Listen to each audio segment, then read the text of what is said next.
So thank you very much for having me. I am from the Denver City Attorney's Office, and I want to be really clear from the start. The Denver City Attorney's Office and the City of Denver do not support or not support any initiatives that are coming before the citizens in the next vote. We have taken a look at this initiative only to do some due diligence and figure out what we think might be affected and how we think it might be affected. Writing legislation is very difficult. I have been an attorney for more than 20 years. I'm not going to tell you how many more than 20 years because that would give you too much information about how old I am.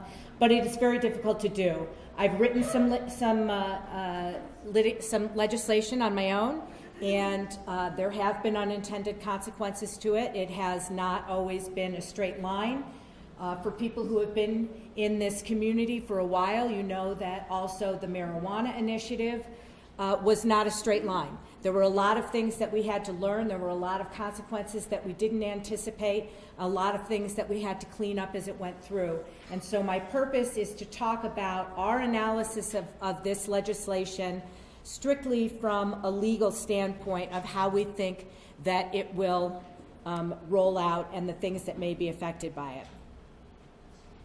I guess the glasses give it away how many more than 20 years I've been practicing.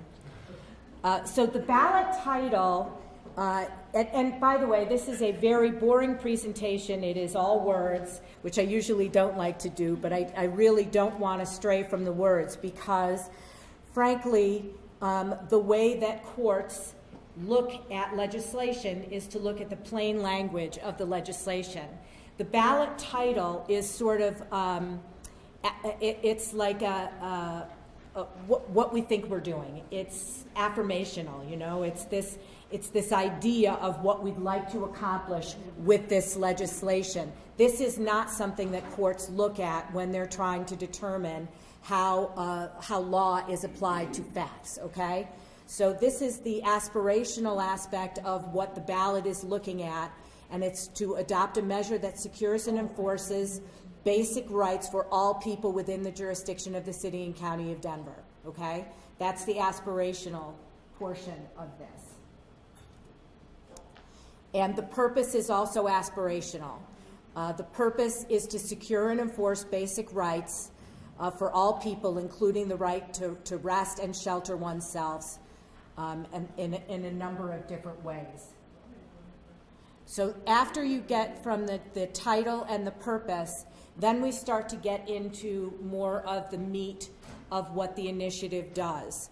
So here I've highlighted the definitions, and there are only a couple of them. Really not everything in this initiative has been defined, but a public space means any outdoor property that is owned or leased in whole or in part by the city and is accessible to the public, and any city property in which, upon which there is an easement for public use.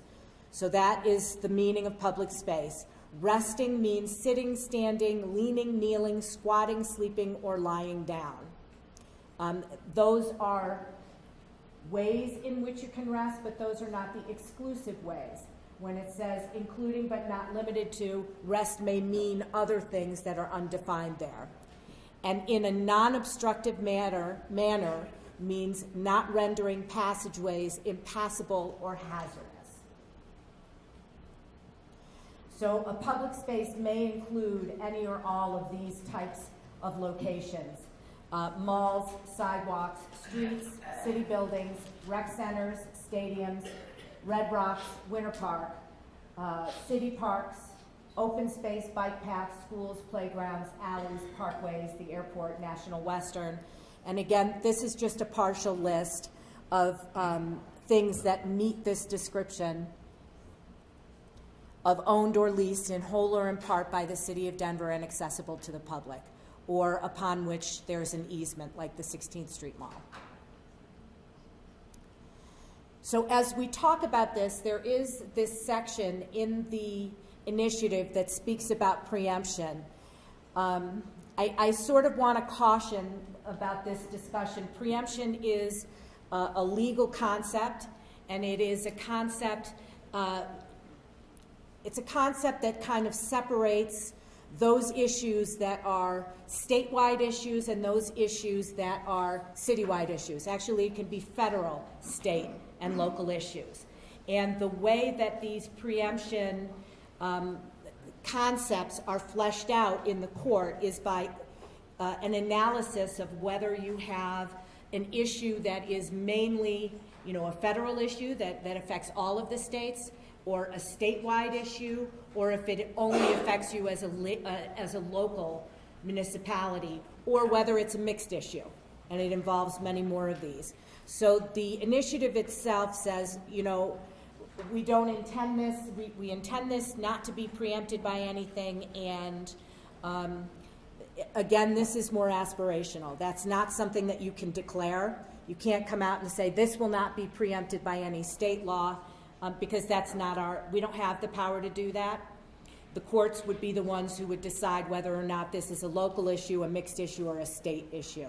And again, this municipal subordination and exercise of Dillon's rule, those are concepts that I haven't seen in Colorado. I did a little research on them, and they come from another state.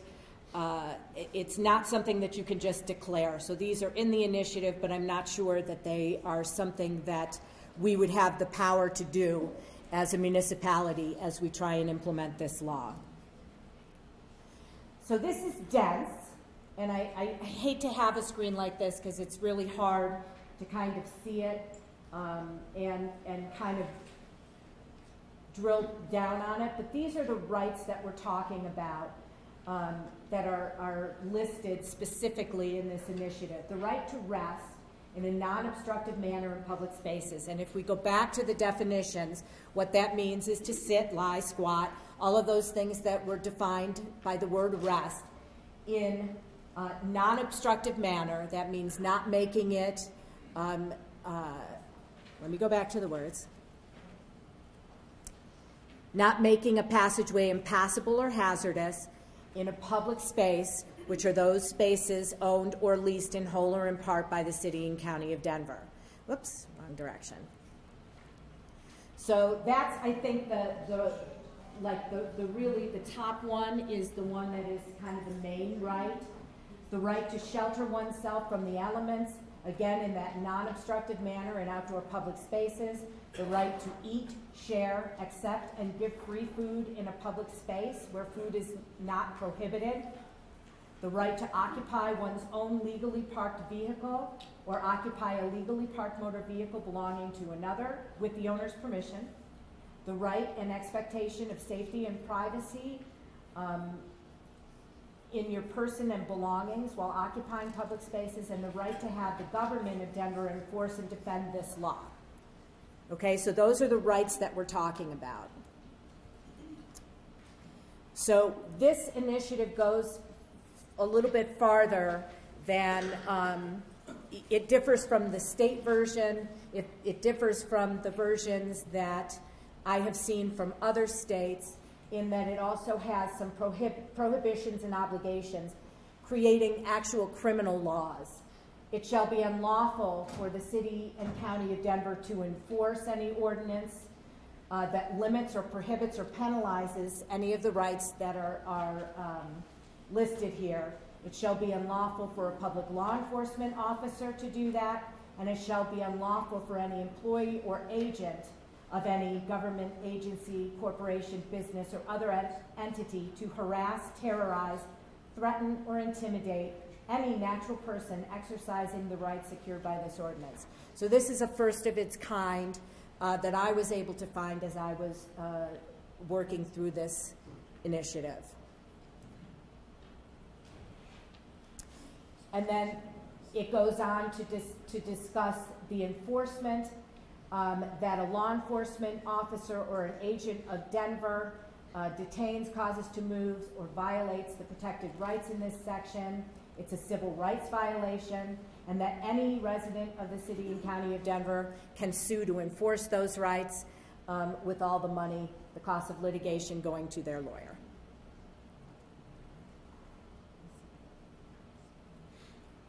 There was some more about preemption in the body of the initiative, which we already sort of talked about. And then there is this repealer, which all inconsistent provisions of the prior law are hereby replaced. The repealer also, this is a little bit odd. I've never seen this sort of in an initiative before. This is something also that we don't see much in Colorado, but it's when the legislature says, specifically, we want to make sure that you understand, court, that by passing this legislation, we understand that this is going to overrule other legislation, and we are hereby telling you that we've considered that, and that's what we meant to do. So here is the current laws that probably will have conflicts or potentially can have conflicts with this initiative if it passes. The sit and lie ordinance, and sit and lie is an ordinance that was passed in the core of Denver, in the downtown Denver business district, where the city council said, look, this is a place where it's a high traffic area. We need to keep things moving. We can't have people sitting or lying in the sidewalk areas. And so that's what that law is. It's specific to the downtown Denver area. Trespassing and curfew laws. This initiative could open all outdoor city property to camping and other activities. Many city parks and buildings have closing times and open times, but the inside of the building may not have an impact, but the outside of the building may have an impact. And frankly, what we have seen in the past is that there are some issues when people are living on city property. We did have that at the city and county building. There was some problems with waste getting into the HVAC system and getting into some of the other issues that caused some problems with the building. And some have stated that those areas must be open regardless of their current closing and opening times. For instance, the zoo, most of the property in the zoo is outdoors. It's not confined to a building, and the zoo may not be able to close so that it can continue to be open so that people have the right to rest there. Obstruction of streets and passageways. We have actually, in that ordinance, already defined the word obstruct, and it is defined differently than that in the initiative. To obstruct means to render a passage unreasonably inconvenient or hazardous. And if we go back and look at the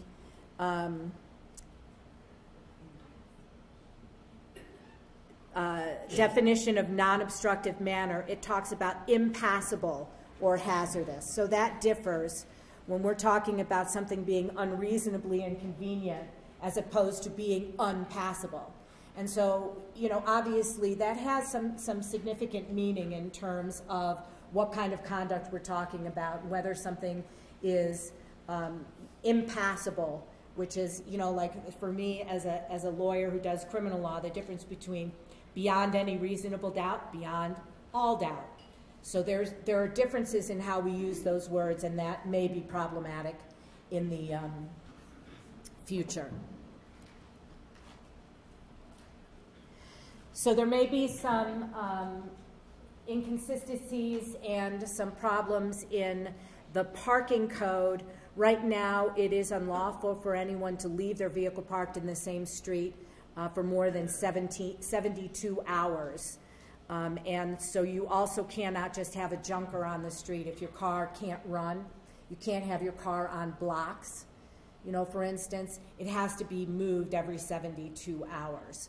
And so if this initiative were to pass, this may not be something that we could effectuate. Objects on the right-of-way. Right now, it is not okay to have miscellaneous street furniture on the public right-of-way. You can have those things ordered to be removed by Public Works or removed by the police, so that if somebody has stuff out in front of their house on the street and it just stays there, that can be removed. That's a power that we may not have if this initiative passes. And then the unauthorized use of trees on public property.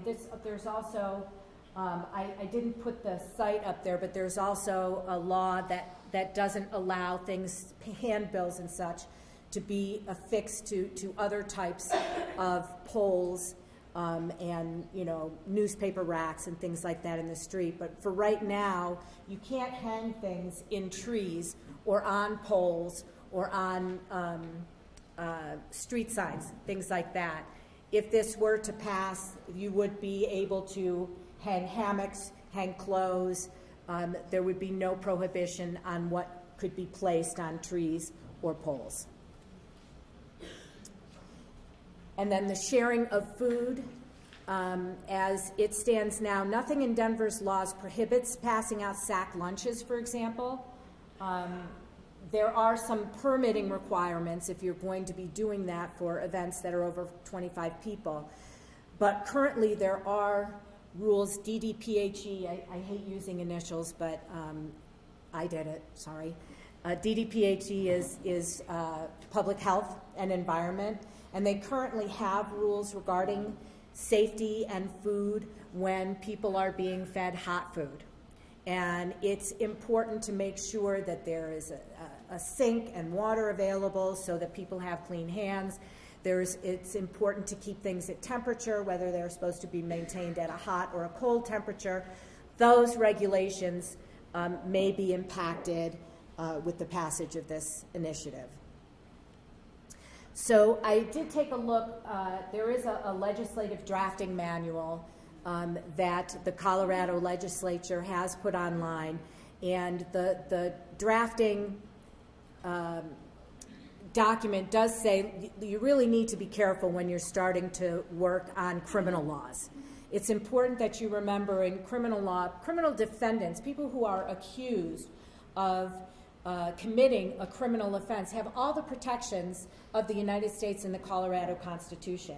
And so as you're writing criminal laws, you always have to be sure that you're taking into consideration that there's a mental component. Things have to be done either knowingly or willfully or intentionally. And this legislation does not actually consider that. It doesn't consider what the level of offense is or the penalty. And in this case, it doesn't consider any affirmative defenses or exemptions.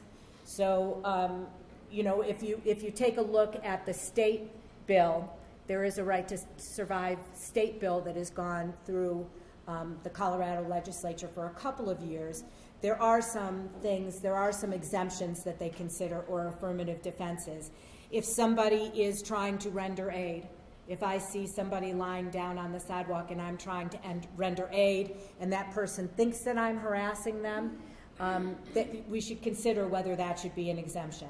If the police are trying to help somebody, if they're trying to get them to detox or get them to the hospital, or an ambulance is trying to take them somewhere, to think about that as an exemption or an affirmative defense is not something that has been contemplated by this initiative. And so as it passes into law, there will be no affirmative defense for that. And they have not put in there any mental intent. So there's a question of whether or not somebody would be strictly liable, regardless of what their intention was, for a criminal offense if they are innocently rendering aid but found to be or thought to be by the person being hopefully held as harassing. Private businesses could still have trespass laws and have those enforced, and I think that's an important point to be made.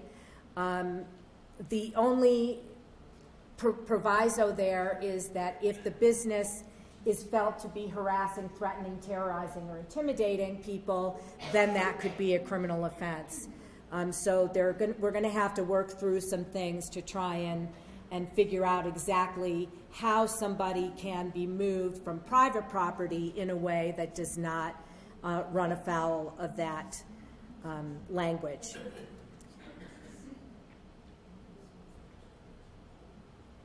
So some of this applicability, it's just not limited to people who are experiencing homeless. It's not limited at all. So anybody, whether they're experiencing homeless or not, would have these rights. And so if there are, kids who just want to have a camping party. You know, anybody can avail themselves of this. And some complications with that are that if people can just go and use the park, for instance, for any reason to live or to reside or to sleep or whatever, that's going to make it difficult for permitting purposes. If I wanted to have my party over in Bible Park, even if I have that place permitted, there are other people who can attend my party and they can be sleeping there or doing their laundry or whatever it is that they choose to do. And again, this concept that any law enforcement officer who detains, causes to move, or violates the protected rights in this section has committed a civil rights violation unless they are supported by reasonable suspicion of a crime. And that's very specific. It does not give the city any kind of immunity or protection for law enforcement who are investigating things other than a crime, like that person's safety and welfare. So there are some things about this initiative that do cause some concern about how this language will be interpreted and the things that it will affect as we go forward. The language of the state bill is tighter and more limited, and if you do want to take a look at that, I have a couple of copies here, but you can also get it at http://ledge.colorado.gov, and it's House Bill 19-1096. You can see some of the differences. The Right to Survive initiative is very broad, and it is really the first one that I've seen like this across the nation. In the research that I did, some states, and I have listed them here, Delaware, Minnesota, Missouri, Oregon, Tennessee, and Vermont, all have homeless Bill of Rights in the state. They're far less broad than the protections that we're trying to deal with here in Denver. And generally they provide that no person's rights or privileges or access to public service may be denied or abridged because they are experiencing homelessness. It's that there's sort of a difference between negative rights and positive rights, right? This gives people the right not to be disturbed, but it doesn't give people other kinds of rights or take away rights or make something criminal or make something a civil lawsuit that can be brought against the city. So that is a quick down and dirty analysis of the things that we think are potentially going to be affected. I'm going to put this down. The mayor's office has put out a short form. Well, I say short, you know, for a lawyer it's short. It's front and back page. So if I can just pass out a couple of them to you if you're interested in continuing to look at this issue.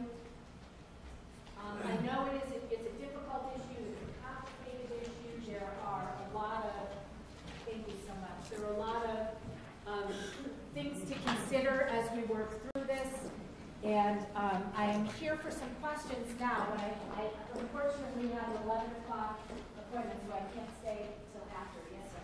I'm curious that California is not on your list of states.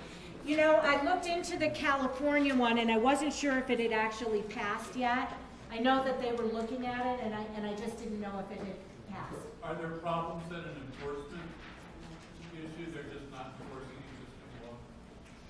You know, there are difficulties in enforcing no matter how these bills are written, whether it's by initiative or by professional legislators.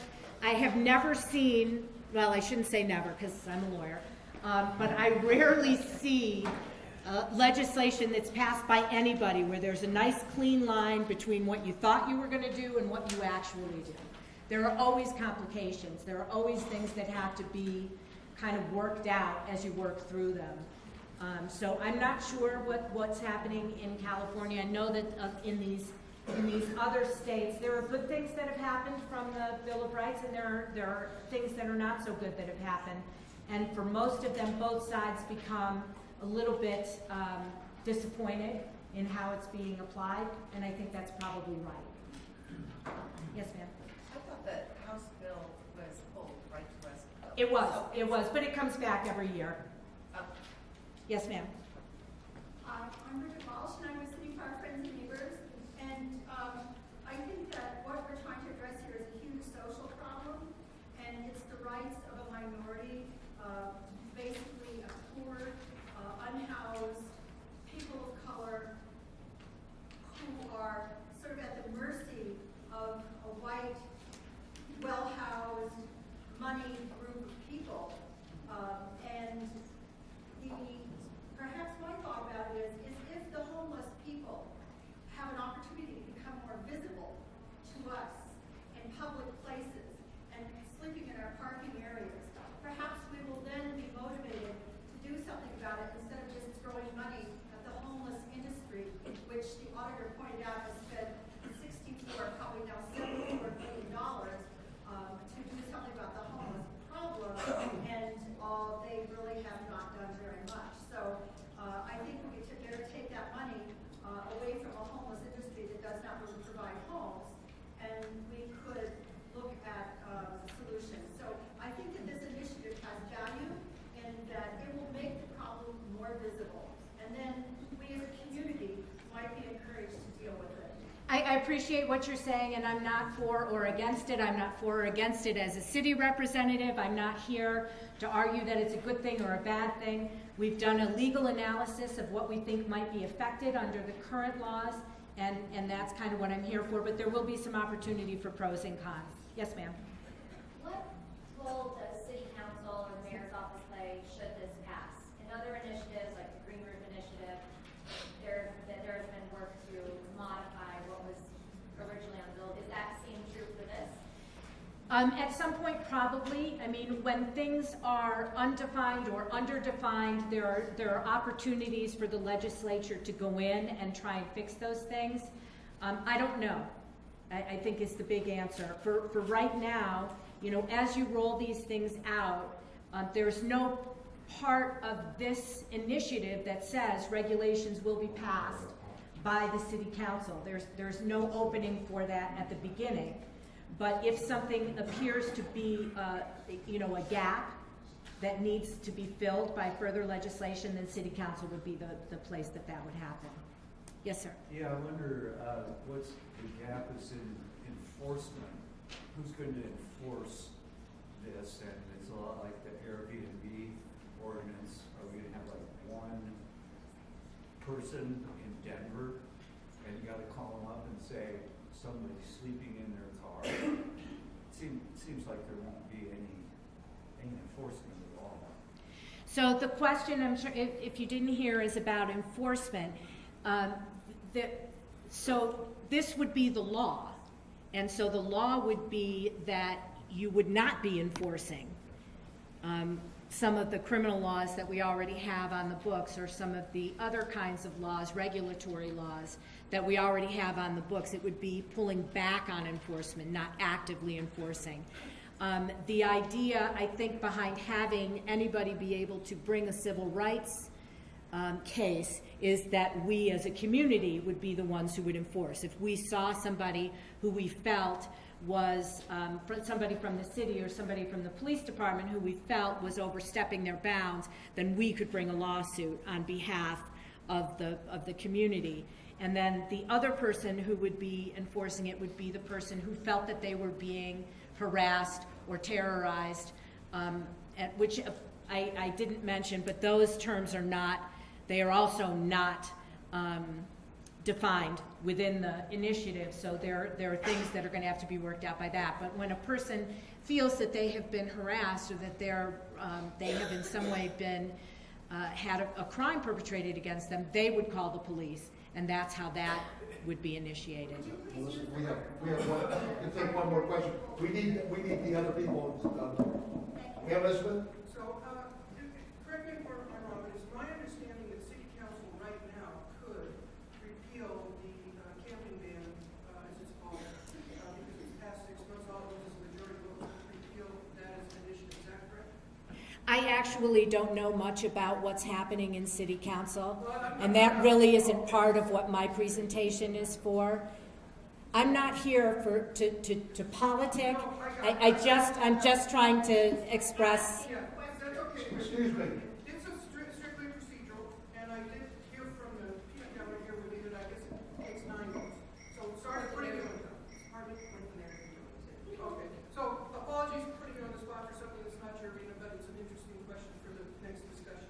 Thank you. And there was one more hand. Ma'am.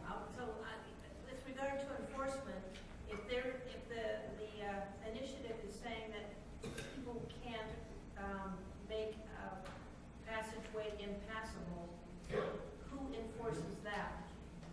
If a passageway is impassable, then the police would have probable cause to investigate it as a crime. It would still be a crime for it to be impassable. But you're saying that the bar just got lowered to anything short of impassable. In other words, nearly impassable is not impassable, so therefore nearly impassable is a criminal offense. So if somebody's investigating that, then you can sue them because you just said that the threshold was lowered to bring civil rights in, right? Correct.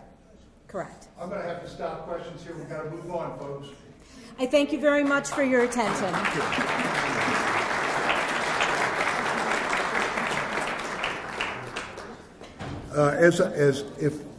If I may reiterate that I have formed a committee with Vice President Loretta Kaler as the chair.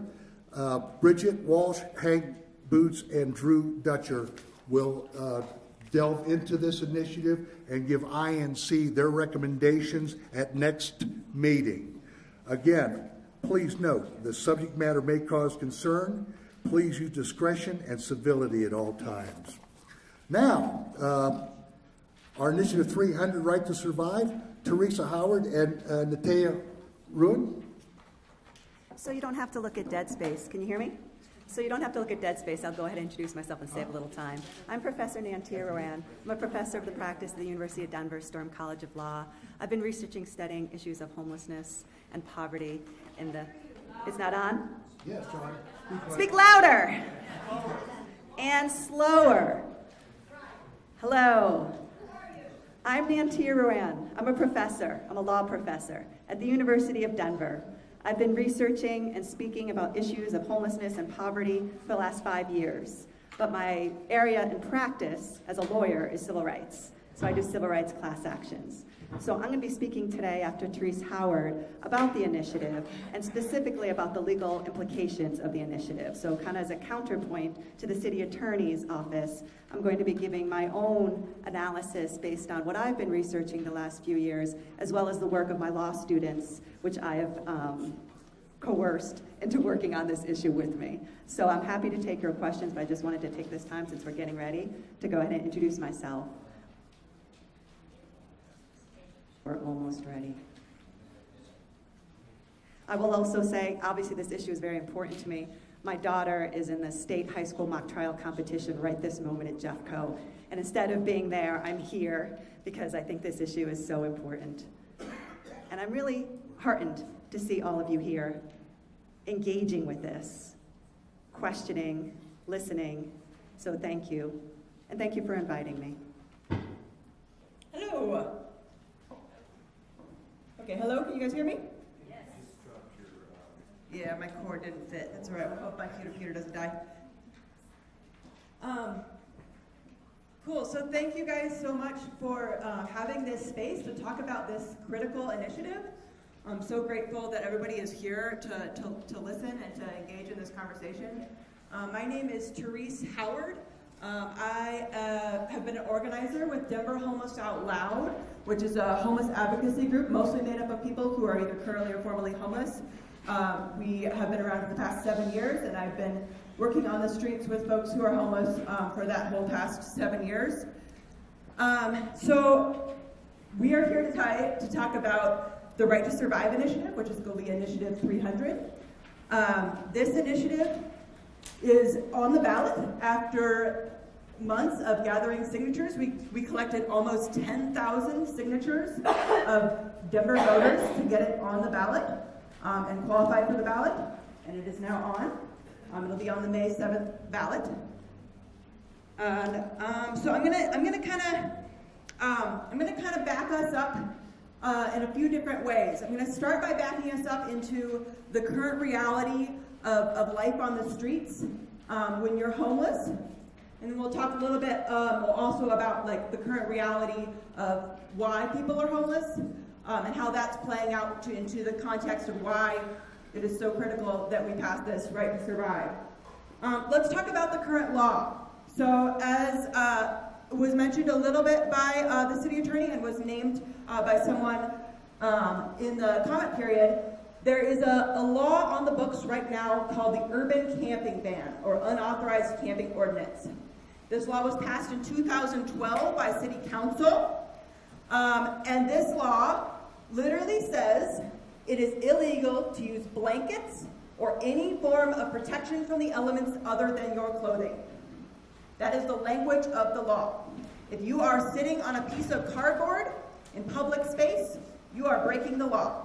If you're using a blanket, you are breaking the law. If you're using a tent, you are breaking the law. Many people think of this law as a camping ban, and so they think of the word camping as setting up tents and doing s'mores. That's not what this is actually about.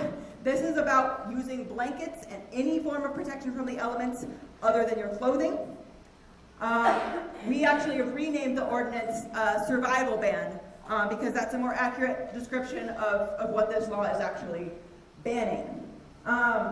So you'll hear often from opponents and from the city that there's very few tickets given out for this ordinance. That is true. Tickets are a minimal part of the response of this ordinance. There are some given out. I myself have gotten one. However, the primary response to the camping ban, the primary way of enforcing it, is through move-on orders. So what you'll see in the police data, if you look at the police reports for specifically enforcement of the camping ban, you'll see that in 2017 alone, just that 1 year, there was 4,647 homeless individuals approached by police for violating the camping ban and told, you have to move on, you're breaking the law. So what that means, in reality, put yourself in the shoes of someone who is living on the streets, is that you're laying down, maybe in an alleyway, maybe over on the side of a sidewalk or whatnot, using a blanket or a sleeping bag or a tarp to stay warm and sleep. And if police comes up to you, kicks you, yells at you, calls out from their bullhorn, what have you, and says, you're breaking the law, you have to move along. This is what this ordinance is in practice, 4,647 people. So if we want to talk about whether this law is enforced, that's the numbers right there from the police department. We're not making those numbers up. So what does that mean? Okay, let's talk a little bit more about what that move on means. Because as many people know, people are still visible in public space, sleeping with tarps and tents and whatnot. Often I have people ask me, well, are they really enforcing that law? Because I see people over there, or over there, or over there. Yes, 4,647. Yes, they are enforcing that law.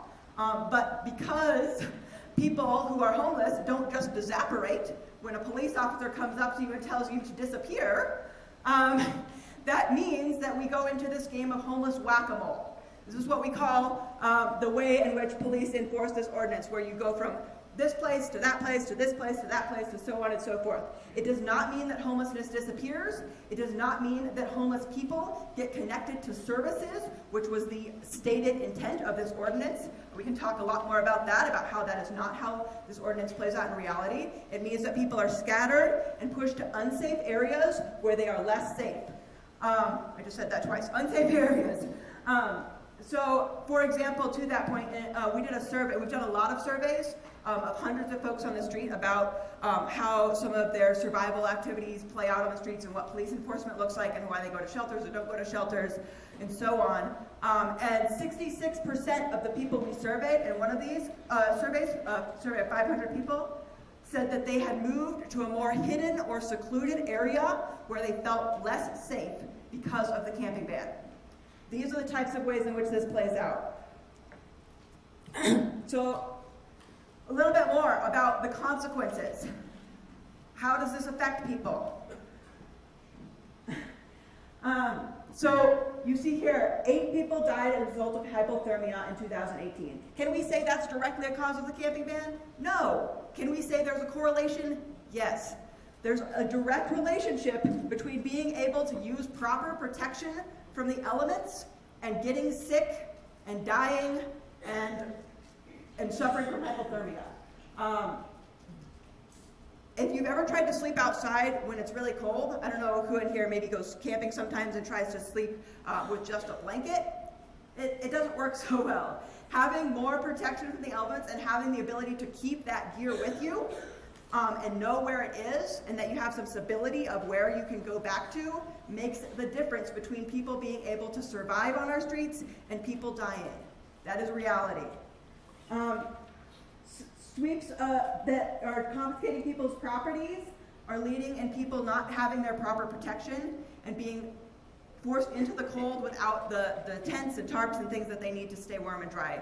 I can't tell you the number of people that come into our office every day asking for basic gear, like, hey, do you have a tarp? Do you have a tent? Do you have a sleeping bag?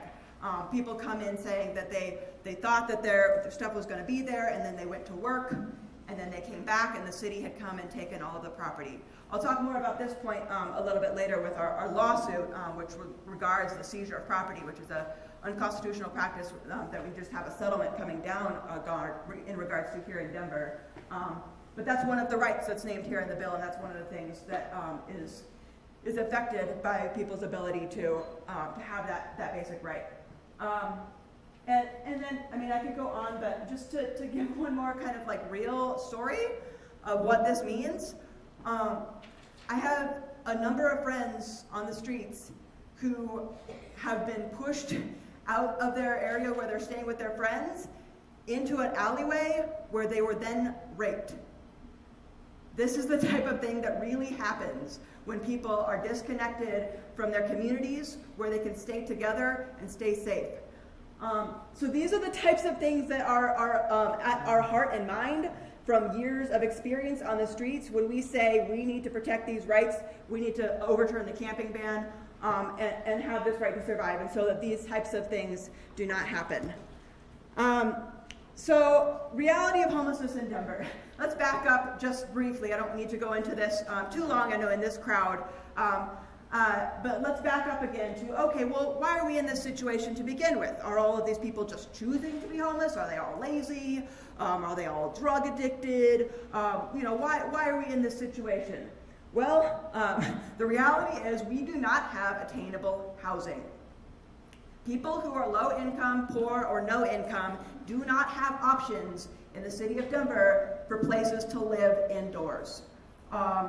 So these are just some stats regarding our housing situation here in Denver. I'm sure many of you guys are familiar with the gist of the crisis.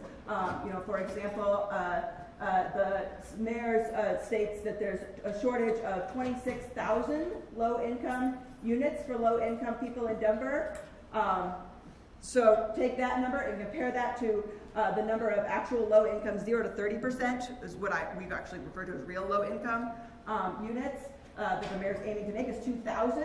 That only meets 7.6% of the stated need. That's the mayor's housing plan. So if the mayor's plan went forward and he reached all the housing that he's saying he's going to create, we would only meet 7.6% of the stated need. And then also to compare that to this is even more striking.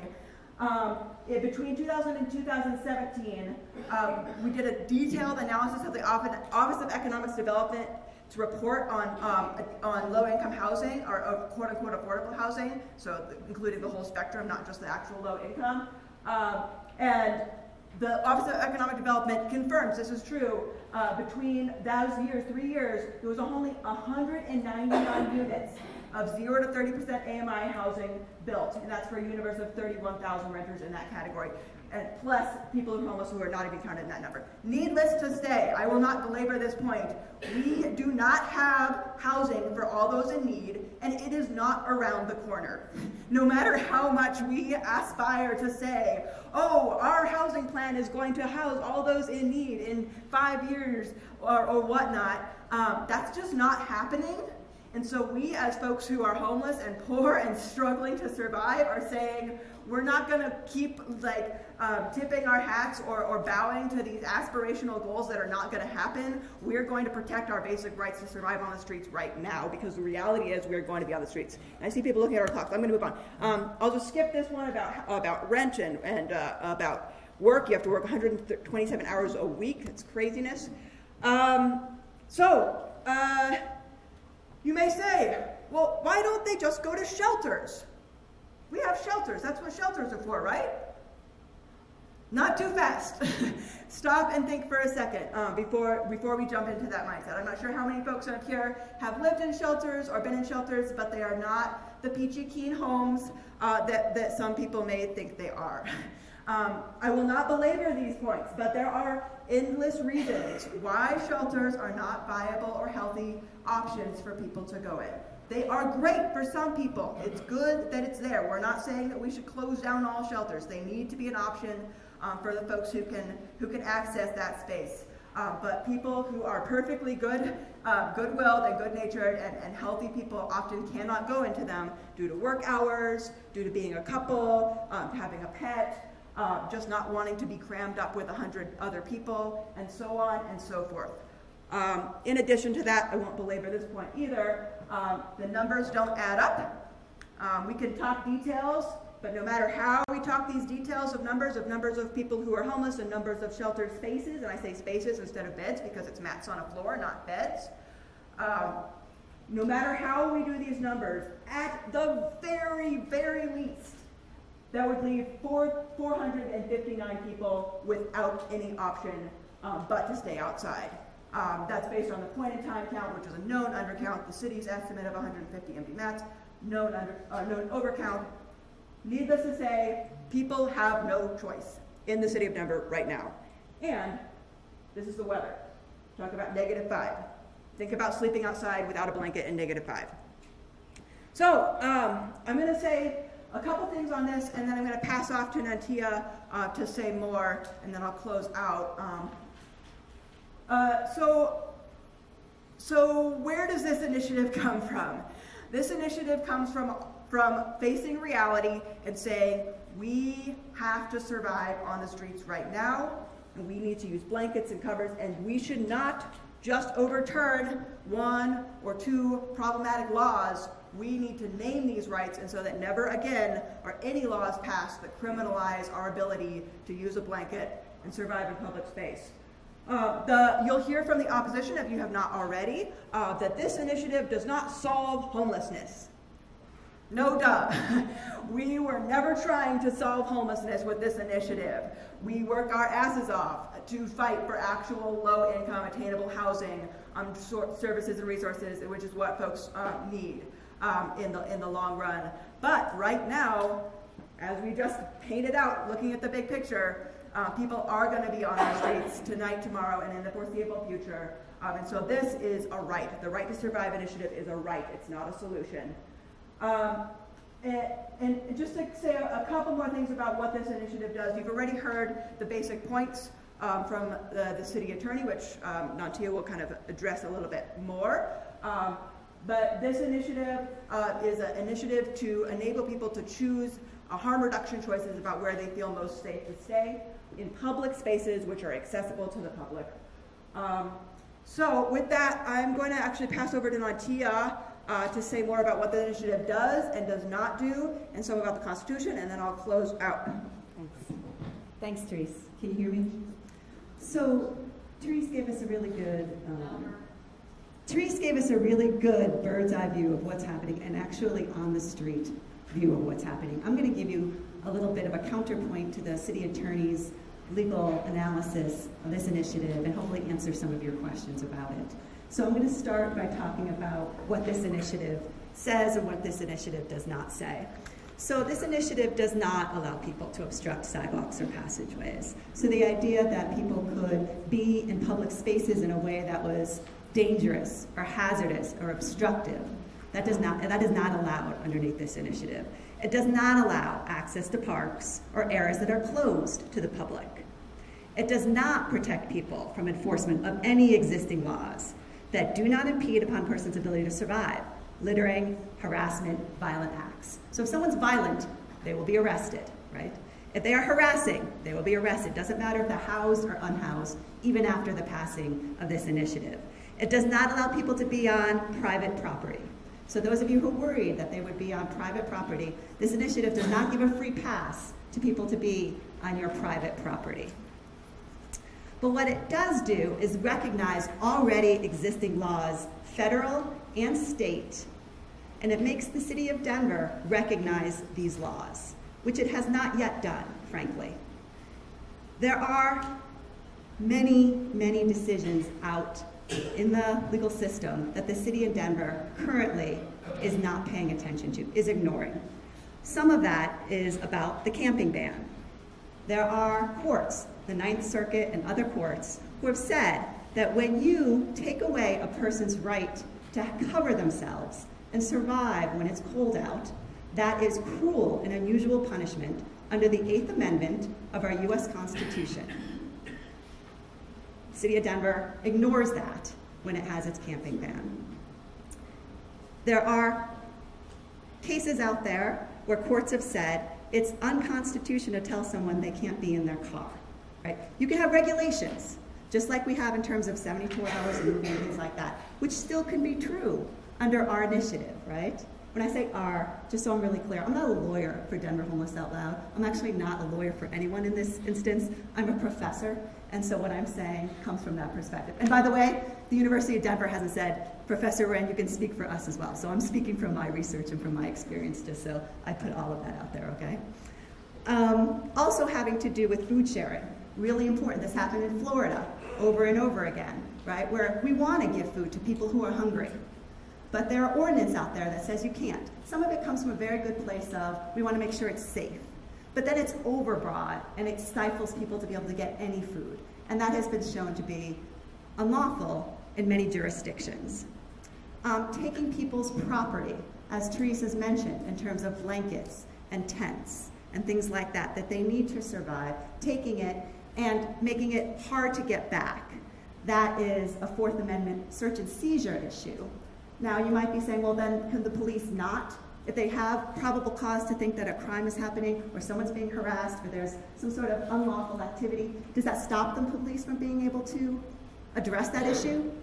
Of course not. The police still have the ability to do that even after this initiative. What they can't do, though, is take someone's blanket and say, I know it's cold, but you need to go move on someplace else.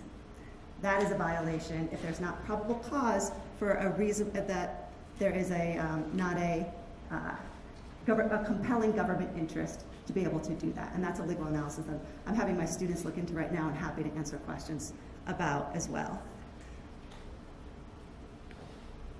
Terese, do you want to take over for the reality here for some of the... I'm skipping to the slides. Okay.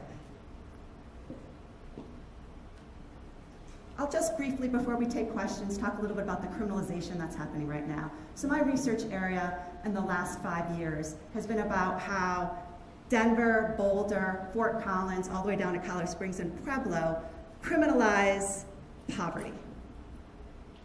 The cities do this through these sit-lie ordinances, through these camping bans, through these ticketing procedures, so that you're given a ticket, you can't pay it, so the next time the police have an interaction with you, your name is in the system and you have to go to jail. If you look at the University of Denver website, Homeless Advocacy Policy Project, and search for that term in my name, you'll find 2 policy reports that are in-depth analysis of how the cities in Colorado criminalize poverty in this way. It is shameful. The city attorney spoke to the idea that there's a state initiative that's better, that there are other states that have done homeless bill of rights that are less broad.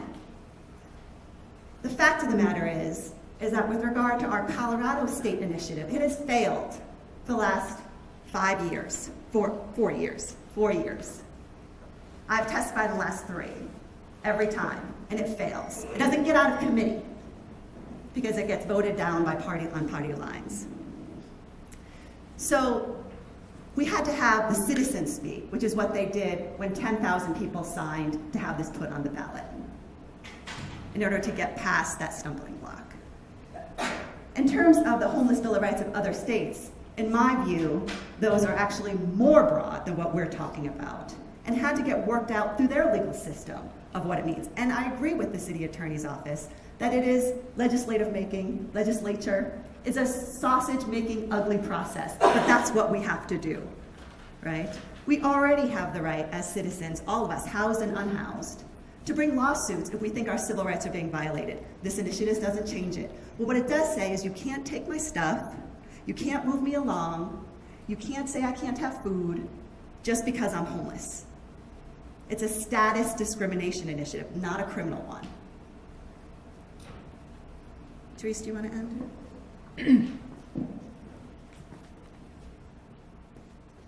So I just want to, I guess, close out with, I think I'm probably out of time, right? No. Oh, we're not out of questions. Okay, so, Yeah. okay, so, About 7 minutes. cool. I'll just close out with a little bit about who is opposing this initiative and where they're coming from. I know you'll hear from them in a second. And then who's supporting it and what you can do. So the opposition is under the name of Together Denver. However, it's a group called CRL that is taking the lead on that. You guys may be familiar with them in many of their previous lobbying efforts, for example, in the I-70 expansion and many other developments at the bidding of the Denver mayor. And it is funded by all of the most large business conglomerates and property conglomerates in Denver. You may have seen the Denver Post article that came out today that references the funding for that. I believe they're at $600,000 or something like that. And have infinite more. The Downtown Denver Business Partnership just donated $100,000. So the push against this is very clear in terms of who does not want this, and it's specifically property owners, business conglomerates who own the massive developments of Denver and are trying to continue to own the massive developments of Denver, price people out, gentrify our communities, and push people into homelessness. They talk about wanting a solution. They're the folks that actually have the money to create the housing and to make rents affordable and to put wages at a reasonable price. And that's not what's happening. Instead, they're throwing that money to oppose this initiative. So who supports this? This is a list right now. It's growing. Actually, there's another organization that just signed on today. Groups that you can see, there's like 36 organizations, like ACLU of Colorado, the Denver Democratic Party actually voted to endorse about a month or two ago, Interfaith Alliance, National Coalition, so on and so forth. You will see probably that some of the service providers are sort of standing aside. I will just be blunt and note that the service providers are all ones that get funding from the city. There's a relationship between why those particular ones are the ones that are too scared to take a stance. The service providers that you'll see on this list are ones that are smaller that don't get funding from the city. So in closing, you can take action. I know that it sounds like you guys are going to actually be taking some sort of a vote maybe next month regarding endorsing or not endorsing or standing aside. And that's fantastic. I'd love to continue to talk about that. You can donate, you can volunteer, and you can vote on May 7th. I'll leave it at that, and we can go into questions. Yes, you have to forgive my perspective, but I come from an economic world, and so I'm going to ask you about demographics. And what I'm curious about are two parts. Demographics are not static. So I'm curious as to who is homeless. By that, I'm curious as to the number that are on drugs or what their issues are, et cetera, et cetera. And then I'd like you to trace back, if you would, and examine where we were 3 years ago, 5 years ago, 10 years ago, and why this has now become a problem. And give me the statistics on that, if you would. That would be helpful to understand. Yeah, okay, there's a lot in there, but I'll see what I can say. Okay, so the question... Is it one question, or is it asking for an entire history of the movement? Like, is that Well, one it's a question? combination of demographics and not static. It's just a foundation. It's a foundation. Where'd they come from? Why? Oh, here, I'm sorry. There's a document. Do you want to repeat your question? Can you hear me? There's a document that answers. All right, the question is this, that in terms of we're hearing this as an issue now, and I'm having difficulty understanding the issue because I don't know enough about the construct So we call that demographics. What are the construct of the people who are suffering and that are requiring this initiative to come forward? I would like to hear, are they from drugs, is it mental health, et cetera, et cetera. I would also like to go back and examine, is that been the case, or is that a variable? Okay, well, I'll just speak to that briefly, and we can talk a lot more later. There's some stats up here. I just skipped over this in effort to be brief, but regarding some of the demographic things. So, for example, 60% of people who are homeless in Denver are working. That shocks most people. So you're trying to hold a job while at the same time living on the streets.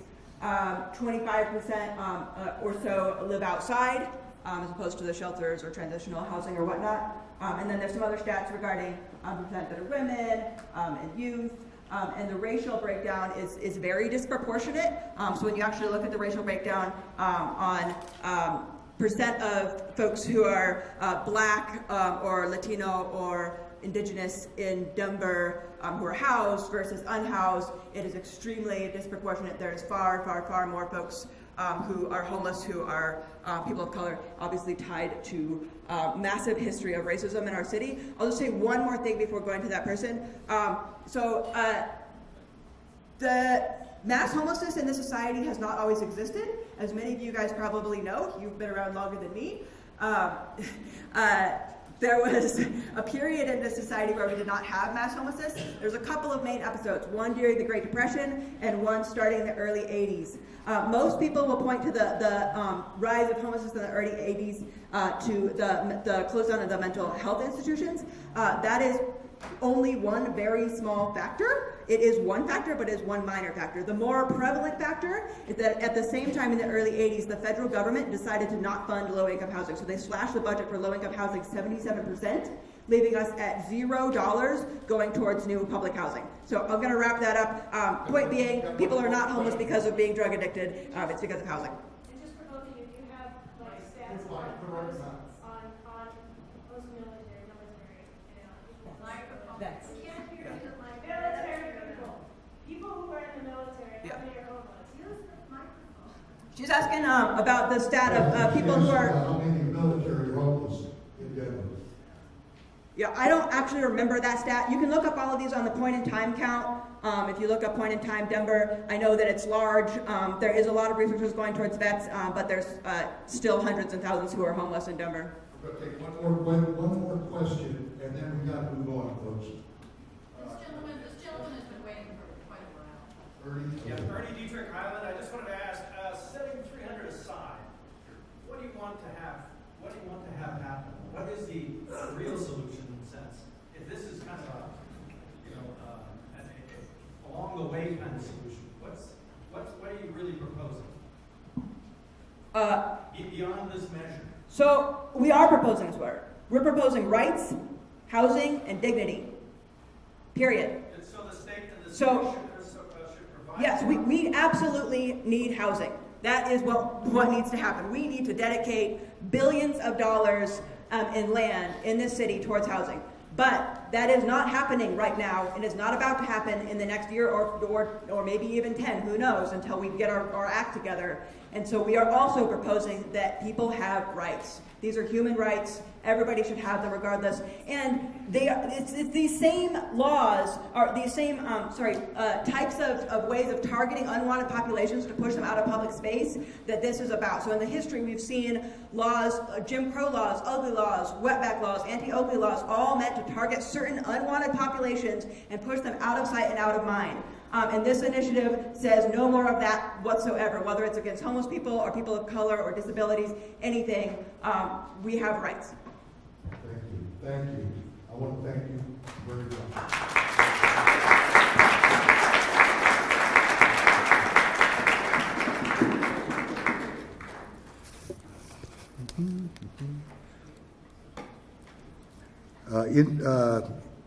Together Denver, please. Where are you? I'm right here. Oh, there you are. Hi. Oh, Cody, do you have? I don't have a PowerPoint, sir. No. Oh, that's even better. There you go. Please. I'm gonna stick Please to introduce yourself. the old-fashioned way, just me. Can you all hear me? Okay. Terrific. I believe that my colleagues have passed out just a one-pager, No on 300, We Can Do Better one-pager, and that's what I'll be referring to in my remarks today. But first I want to introduce myself. My name is Cody Belzley. I've been a resident of the Park Hill neighborhood for 13 years, have lived in Denver for about 15 years, and have worked in public policy at the state and local level, mostly in healthcare and human services during that time.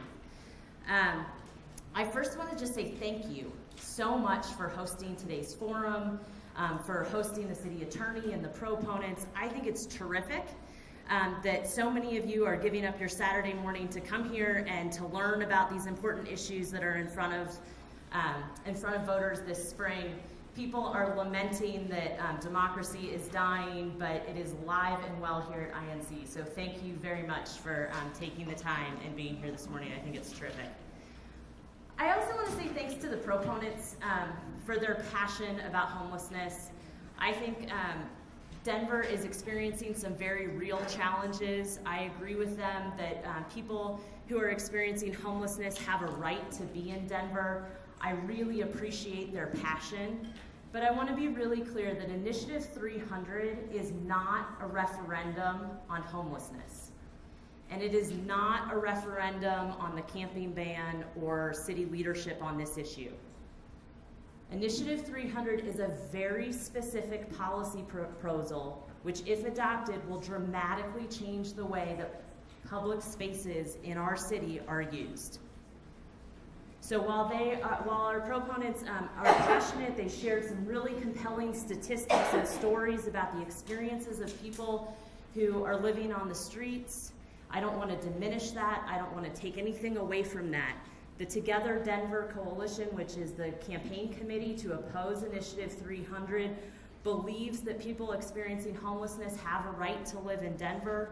We believe that the issue that the proponents are raising is very legitimate, but we disagree vigorously that allowing people to sleep on the streets is in any way a solution. That closing the door and turning our public parks, our sidewalks, our alleyways, the medians in the spaces between our streets, that is not a solution to homelessness. It does not help to the people who are experiencing homelessness today, and it does not help to address the root causes of homelessness in our community. Wow, it's super bright. So I want to talk a little bit about what Initiative 300, which will be on your spring ballot, does do. First and most important, it allows all people, and I want to be really clear about this point. This new policy does not just apply to people who are experiencing homelessness. This endows rights to anyone in the city and county of Denver. It allows all people to camp in all outdoor places. I really appreciated that the representative from the city's attorney's office included that long list of what those public places entail, right? But it's parks, and it's not just our urban parks, not our just Washington Park, City Park, Sloan's Lake, the pocket parks, the playgrounds, but it's also the 14,000 acres of mountain parks, which the city and county of Denver controls. So that includes Red Rocks and Lookout Mountain Park and the parks up in Jefferson County. It applies to the alleyways and sidewalks around our residential communities. It applies to these areas not just in our downtown core central business district, but all of our neighborhood business districts. So the sidewalks and alleys around the coffee shops and restaurants and retailers in your neighborhood business districts. It also applies to parks, trails, open spaces, the Highline Canal, Platte River, those beautiful city resources and amenities that we use for recreational purposes would be impacted by this new law.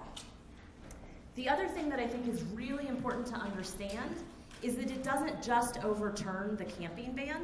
It actually applies to a whole host of city policies that are designed to protect public health and public safety. And a list of those initiatives, I know the city attorney's office mentioned them in her presentation, they're also included in her handout, and I encourage you to take a look at that. I think the big takeaway here is that regardless of what you think about the urban camping ban, Initiative 300 is much more broad than just a simple overturn of the camping ban. I think the other thing that's really critically important to understand is what Initiative 300 doesn't do. Initiative 300 provides no new funding or resources to support people who are experiencing homelessness today, and provides no new funding or resources to address the root causes that drive homelessness in our community. So if homelessness is your concern, if supporting people who are living on the streets is your concern, or reducing homelessness in our community is your concern, Initiative 300 is not an answer to that concern. We believe at Together Denver that Denver should be a safe, supportive, and welcoming community for everyone, and that more could and should be done to address that, but Initiative 300 doesn't get us there. We believe that allowing people to sleep outside in public places is not safe, healthy, or helpful for the people experiencing homelessness or for the broader community. And we're particularly concerned about the chilling effect that Initiative 300 could have on outreach services and first responders who are trying to connect people experiencing homelessness with services that could help get them off the streets. The city attorney in her presentation talked about the risk for civil and criminal liability for people who approach a person experiencing homelessness or a person exercising their rights under this new law. As she noted, it would be illegal to harass, intimidate, terrorize a person exercising their rights. But the initiative doesn't define what those terms mean. And so a person, a first responder, a paramedic, a firefighter, or a social worker employed by a service outreach organization who approaches somebody on the street exercising their rights under this new law could be subject to civil or criminal liability. We're very concerned that that would mean that social service providers and first responders would be less willing to provide supports and services to people who need them. I think the other thing that's really important to understand, just from a general perspective, is that this is an unprecedented policy. As the city attorney pointed out in her presentation, we're not aware of any other city in the country that has adopted such a broad and sweeping policy regarding the use of public outdoor spaces. So Denver would be having to chart new water in figuring out how to implement this policy. One thing the city attorney failed to mention in her presentation is that this policy, if passed, becomes effective immediately upon passage. So the city will have to work to figure out how to implement a brand new policy with no precedent to look to, and with no time to sort through that because of the effectiveness of immediately upon passage. I want to also draw your attention to the back side of the fact sheet that we passed out. I'm a policy geek at heart. I've spent my last 15 years of my career working at the state and local level. And so I was really excited when I got on the INC website and saw all the great policy work that your organization and your committees have done. So I hope it was okay. I retrieved your parks policies and your transportation policies from your website, and I went through and looked at the policies that you've adopted as priorities for Denver's neighborhoods. And I took the time to crosswalk with what Initiative 300, how Initiative 300 aligns or doesn't align with the policies and priorities that INC has identified. So if you'll indulge me for just a minute, in your INC community-based parks policy, you note that, that how parks are used is a matter of public policy. But any use of parks other than uses that are easily compatible with the preservation of nature and historic structures, such as walking, biking, playing informal games, and sustaining parkland, should be tested against 5 principles. These are your principles. The proposed use does not inhibit the primary or established use of the park. That the proposed use is respectful of neighborhoods surrounding the park. That the proposed site has adequate space for the proposed use. That the Parks Department has adequate funding to oversee the proposed use and to repair any damage to parkland that may be caused by the new use. And that any proposed use of a park must be supported by a sophisticated and publicly available cost analysis. So I'm brand new to your organization, but I have to say these 5 principles seem pretty straightforward and make a lot of sense to me. Unfortunately, when you compare those then to what it means under Initiative 300, you see a lot of misalignment. People living in urban parks would inhibit the primary and established use of our parks, namely recreating. People being in parks 24 hours a day, 7 days a week could lead to activity and behavior disrespectful of the neighborhood surrounding the park. It's impossible to determine if the space in our public parks would be adequate to accommodate the number of people who want to live there, because this is an unprecedented policy. We really have no way of knowing what the demand will be for living in park space. Initiative 300 provides no funding to the Departments of Parks and Recreation to oversee people who choose to live in the parks or to repair any of the damage caused by people who are living there. And there has been no analysis done to determine what it will cost the city to increase maintenance, trash removal, infrastructure repair, et cetera. So from my perspective, there's a significant amount of misalignment between 300 and your stated parks, policies, and priorities. I then looked at your Transportation Committee priorities. You have priorities around safety and health, priorities around improving walkability and bikeability of our communities. The reality is, under Initiative 300, people could occupy sidewalks, alleyways, bike paths, and even the medians in our parkway streets, such as Monaco Parkway or 17th Avenue or 7th Avenue parkways.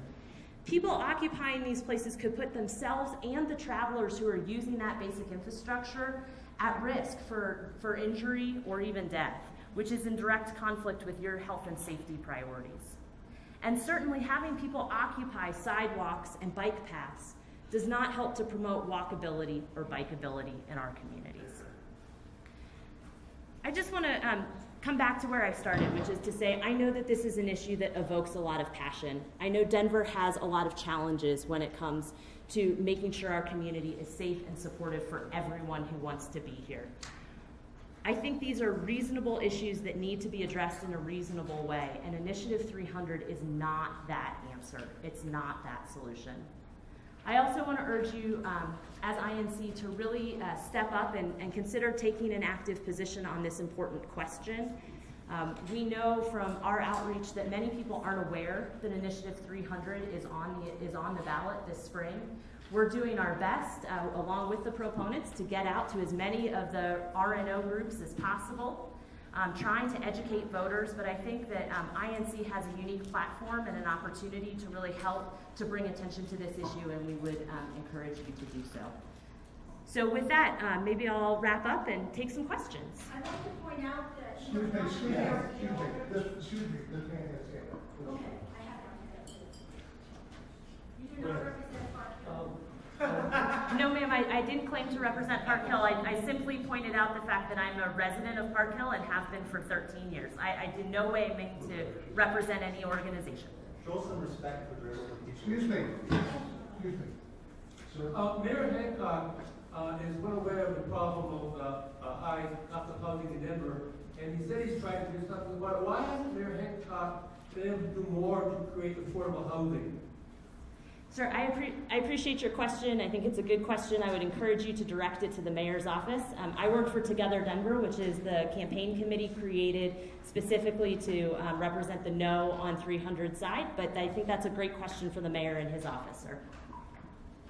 I'm Bridget Walsh, and I'm from Park Hill, and I'm a member of, it's not on George. So hot up here.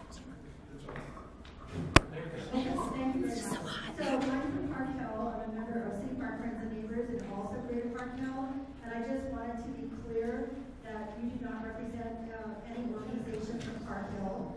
And also, CRL Associates is sort of shepherding the Together Denver effort. I'd like to know who the donors are, who pays for you, who you're paid by, if anyone, and who the members of Together Denver are.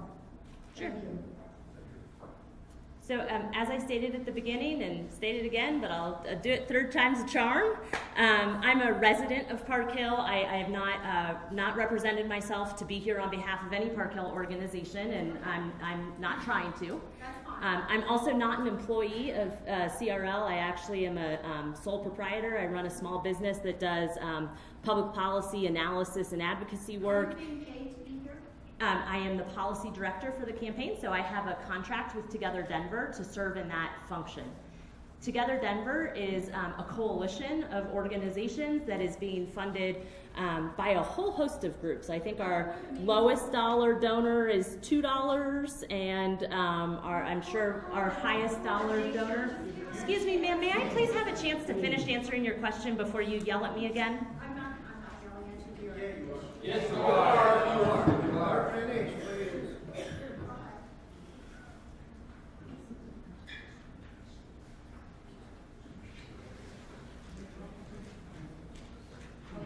So who are the major donors? We've been entirely transparent with our donor list. It's reported in today's Denver Post, and it's available on the city clerk and recorder's website. We've complied with all campaign finance disclosure laws. And to be honest, I'm more concerned about the policy of Initiative 300 and not the fundraising behind the campaign issues. So to be totally candid with you, I don't know our top donor lists off the top of my head, but I encourage you to read about it in today's Denver Post and to visit the Denver Clerk and Recorder's website for our campaign disclosures. We've got nothing to hide. We have another question here. I'm Dave Augustinus. I represent the University Hills Neighborhood Association. Again, I agree with you. I really appreciate the passion of the people who are opposing 300. I really don't think that most people who might say that they don't advocate it are against homelessness and don't want to be labeled as it. We just don't think it's a solution. I myself have problems with the gray areas of language, which has been pointed out even by the attorney. One particular area I'll use as an example, maybe you can answer it right up there. Has to do with the city park access. Okay? I have asked the question specifically whether the curfews and the existing curfews in the parks would need to be taken away and to abide by the language of 300. The visiting professor from BU said specifically that it does not require that the curfews go away or that they, in some manner or form, the parks will be open 24 hours. That was a question I posed to Terese directly in a personal conversation. She reflected to me that it would take away the curfews. We had somebody here saying it did not. They both read the same document. Perfect example of the gray areas and ambiguities. I'd like to know, what does the language say about it? I'm not concerned only about homeless people camping in the park behind my house, by opening it up for the same reason they were instituted, is to keep all my partying and other public disturbances happening. So could you address just that one specific little area that I think is representative of our concerns about the language in total? Thank you so much for your comments. I really appreciate it. Want to make very clear at the outset that I am not an attorney. I don't play one on TV. I don't claim to be one. I have spent a lot of time working in public policy, and the language that we think is most relevant to this question of park curfews is the prohibitions and obligations section of the initiative language, which, by the way, this is publicly available. I encourage everyone here, but particularly the INC committee that will be studying this initiative, not just to look at the ballot question, but to actually read the initiative language. If you look at the first section under prohibitions and obligations, it says, it shall be unlawful for the city and county of Denver to enforce any ordinance, resolution, regulation, rule, or policy that limits, prohibits, or penalizes the rights secured under this ordinance. So as the city attorney's office says, it preempts other city policies. There's no specific reference to park curfews actually in the initiative language. And so that's, to your point, where the ambiguity and the gray comes in. But it's our belief that when it says, it shall be unlawful for the city and county of Denver to enforce any ordinance, resolution, regulation, rule, or policy, that would include park curfew laws. So that's even where the difficult interpretation would apply to the zoo? Yes. In terms of hours of operation? Yes, sir. How about public buildings like a library? So. Thank you for your comments, sir.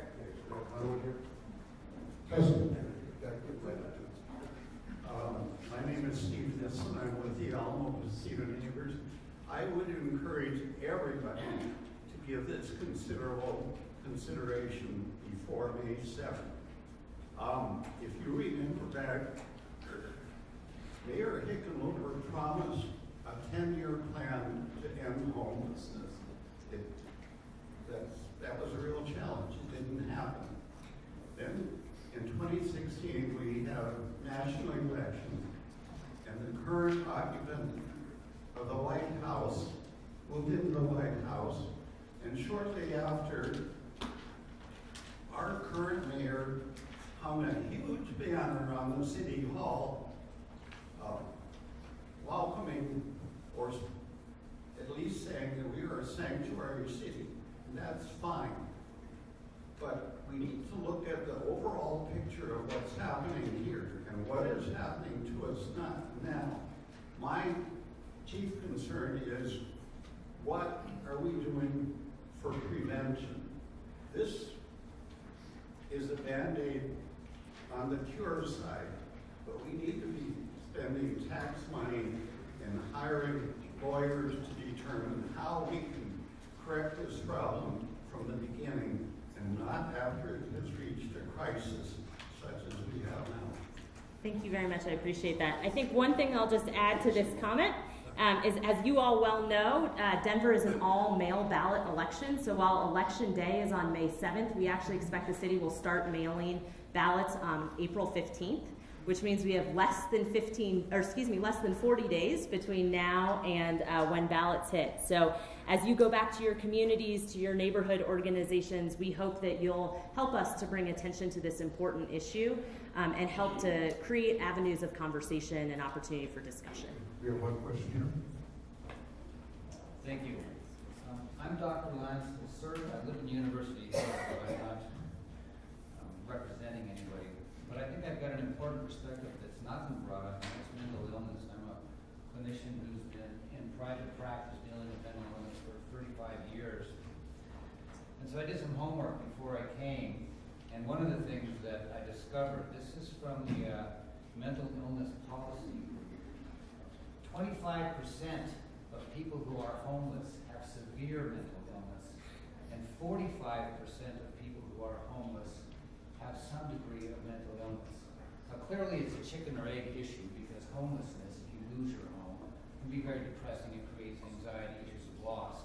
But for a large percentage of these people, many of the times what's going on in the research that I've read is a lot of these homeless people do not want the services that are offered. And that becomes a secondary issue that really becomes difficult to manage. I put my glasses back on because I want to point out something else. In a 2008 survey... Do you have a question, sir? Yes. Well, no, I have a comment because I think people need to think about the ideas that are going on here. In Boulder, I'll make it brief. City of Boulder, which you know is, I think, far more liberal than the whole Denver area. The judge there, Judge Ingrid Bakke, said that turning public spaces in Boulder into campgrounds would present problems concerning sanitation, public health, safety, and environmental damage. And I think this gentleman brought this up as well. What's interesting is the city of Los Angeles already enacted a homelessness tax. And what I'm thinking is we need to figure out a solution. I'm happy to pay a tax rather than the amount of money it's going to take to make 300 work, to fix the parks, to fix all the grievances. How much money are we going to spend allowing these people to live in these areas rather than paying a small tax to help them, to provide the services that are necessary? Question? That was a comment. Thank you. Do we have any more questions? Joel?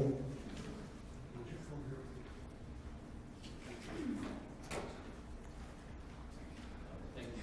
I'll try to phrase this as a question.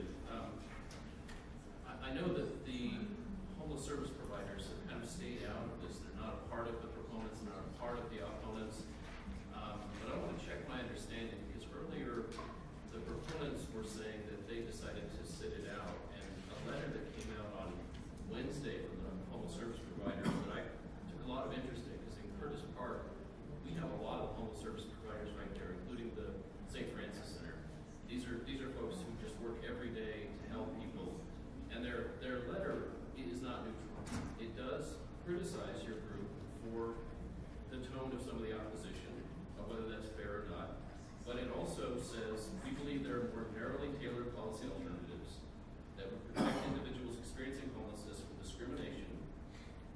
their trust of law enforcement and service providers, and reduce interactions with the criminal justice system.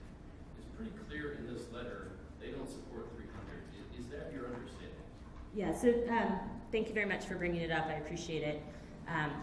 It is true that most of the nonprofit service providers who work closely with the homeless population in Denver have made the decision not to engage for or against officially, not to take a position for or against officially. However, you're right. Both the Colorado Coalition for the Homeless released a 2-page statement on Wednesday in which they outlined their concerns about the idea of institutionalizing the right to be left alone on the street and the concerns that they have about the chilling effect it would have on the ability for service providers to connect people who want services and help with those services and help. And then subsequently, a group of, I think 6 or 7 nonprofit service providers released the statement that you are referring to, in which they also express concerns about the current city approach to addressing this problem, but make very clear that they don't believe that Initiative 300 will do anything to help solve or address this problem. So you're right that no service providers who work with the population on a regular basis are supporting Initiative 300. And then as a related matter, there's a very good point about mental health. Denver voters voted overwhelmingly in November for Caring for Denver, which is a mental health initiative. And it covers the range of mental health from teen suicide, opiates, but also explicitly homelessness.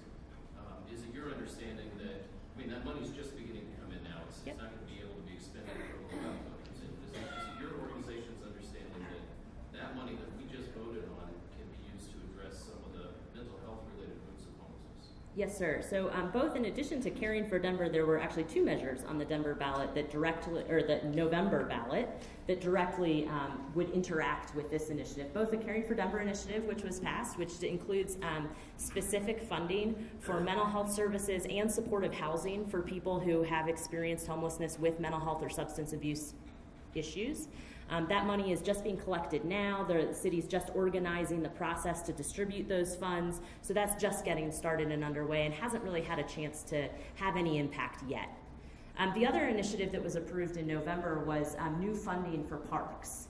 And many park advocates have expressed concerns about Initiative 300 and the fact that if Initiative 300 were to pass, it would put a significant strain on Denver's parks and public spaces, and that the Parks Department today doesn't have adequate revenue to support the kind of infrastructure support, the additional services, additional trash collection, that kind of thing for monitoring regular human habitation or camping, living in our parks, and concern that the new money that was just approved by taxpayers for our parks would be diverted to park and open space maintenance related to the implementation of Initiative 300 should it pass. Anything else? One more? We'll take one more and we'll have to go back to INC business. I'm Raiders and I live in Cherry Creek, and I'm the new delegate. Why don't you put it in your mouth? How's this? I'm better without it, actually. Put it in your mouth. Sorry. So I just want to make one comment and ask you a question. Okay. So I am a practicing lawyer and I do some work for Denver Housing Authority. And while I understand the concerns that have been expressed about the lack of Denver funding for funding more affordable housing, I have to tell you I have never met a more dedicated group of people than the people who work with Denver Housing Authority and the amazing number of units that are coming online. Amazing number. They've also implemented new policies where Denver Housing can take a piece of a nonprofit doing LIHTC, which is low-income housing tax credits. So we do need more policy, more money, more effort for affordable housing. But I will tell you that the people who are working on this are not, they do not disregard these issues, and they are passionate about these issues. My question is, and I think the